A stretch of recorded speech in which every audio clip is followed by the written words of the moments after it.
Guys, welcome back to my channel Mahika study vlogs. So हमने अपने previous video में reads के थोड़ा और आगे पढ़ा था, और जिसमें हमने टाइप्स ऑफ रीड्स और एडवांटेजेस पढ़े थे।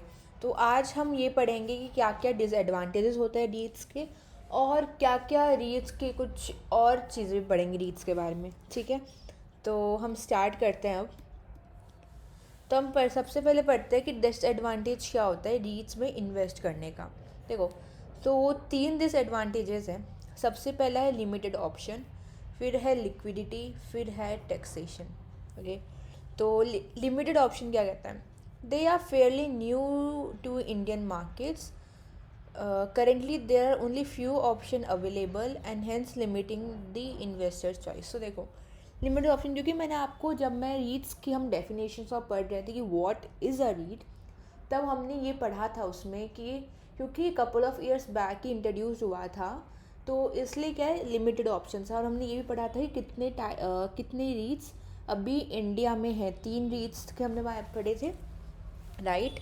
तो वही इसमें बोले क्योंकि लिमिटेड ऑप्शंस हैं, तो इस वजह से क्या है, जो इन्वेस्टर्स की जो चॉइसेस है वो बहुत कम हो रही है इस रीड्स में। तो इसलिए, और जब ये थोड़ा और आगे होगा तब इसमें और सारे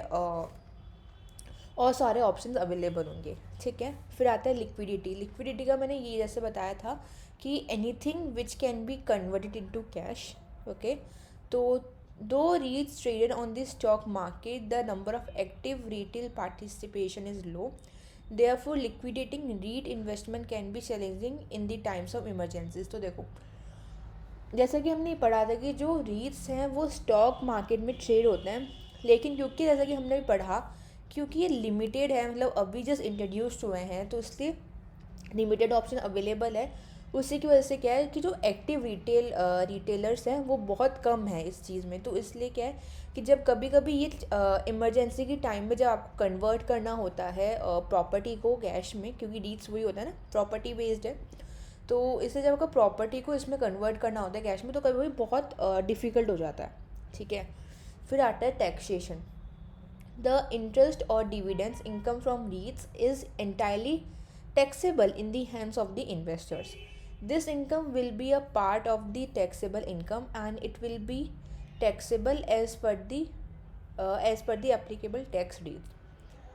तो देखो, तो जो भी आप इंटरेस्ट या डिविडेंड आप कमाते हो रीट से, वो एंटायरली टैक्सेबल है। ठीक है, मतलब उसमें कुछ ना कुछ टैक्स लगता है, तो इसलिए क्या है, और वो टैक्सेस एज पर जो टैक्स रेट्स है उसके हिसाब से लगता है।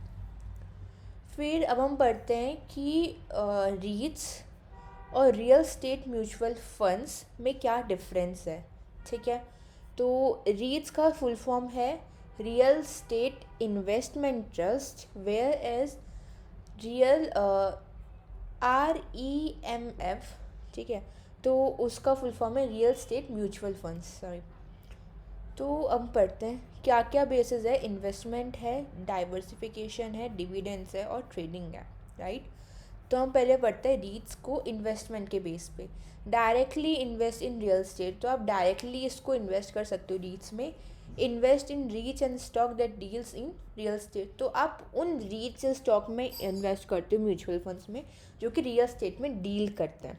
ठीक है, फिर डाइवर्सिफिकेशन। रीट्स क्योंकि अभी अभी इंट्रोड्यूस हुआ है, तो इसलिए नैरोअर डाइवर्सिफिकेशन है, और जो म्यूचुअल फंड्स है रियल स्टेट म्यूचुअल फंड्स, वो वाइड डाइवर्सिफिकेशन ऑफर करते हैं, क्यों, वो थोड़ा पुराना है। फिर डिविडेंड्स क्या है कि जो 90% ऑफ दी रीट्स में जो 90% ऑफ दी इनकम है वो डिविडेंड और इंटरेस्ट के तरह हम पे करते हैं इन्वेस्टर्स को। और जो रियल स्टेट म्यूचुअल फंड्स है वो क्या करते हैं कि वो जो वैल्यू देते हैं, मतलब जो मनी आपको ऑफ़र करते हैं, वो एप्रिशिएशन के थ्रू ऑफ़र करते हैं। तो इसलिए कभी कभी ये होता है कि वो ज़्यादा आपको नहीं दे पाते, तो इसलिए ये रेगुलर सोर्स ऑफ इनकम नहीं है, राइट। फिर उसका ट्रेडिंग, तो क्योंकि ये मेजर स्टॉक एक्सचेंजेस में ट्रेड होते हैं स्टॉक की तरह, तो इनकी जो प्राइसेस हैं वो फ्लक्चुएट करते रहते हैं हर एक घंटे। लेकिन जो क्योंकि real estate mutual funds stock market में ट्रेड नहीं होते हैं, तो दिन में एक बार सिर्फ only once a day prices update होता है।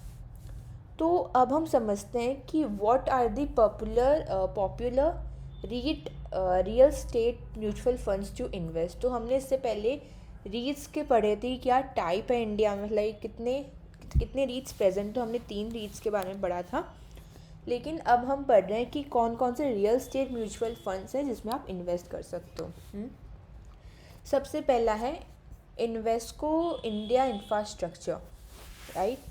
फिर है Mahindra Manulife Asia Pacific REITs FOF fund. FOF का मतलब होता है fund of fund. Kotak international REIT FOF fund and Sundaram infrastructure advantages fund.